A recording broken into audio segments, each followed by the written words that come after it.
એ આંધીમાં બદલાવાનો છે આંધીમાં. અને આજે વોટ ચોરીનું કૌભાંડ રાહુલજીએ તો પકડ્યું જ, પણ અમિતભાઈ અને ગુજરાત પ્રદેશ કોંગ્રેસ સમિતિએ પણ પકડ્યું અને કોના ઇલાકામાં પકડ્યું? પેલા પુટલેગરના ઇલાકામાં.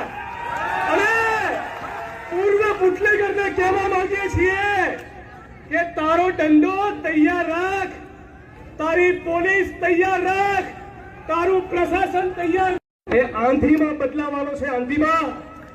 અને આજે વોટ ચોરીનું કૌભાંડ રાહુલજીએ તો પકડ્યું જ, પણ અમિતભાઈ અને ગુજરાત પ્રદેશ કોંગ્રેસ સમિતિએ પણ પકડ્યું અને કોના ઇલાકામાં પકડ્યું? પેલા પુટલેગરના ઇલાકામાં. અને પૂર્વ પુટલેગરને કહેવા માંગીએ છીએ કે તારો દંડો તૈયાર રાખ, તારી પોલીસ તૈયાર રાખ, તારું પ્રશાસન તૈયાર.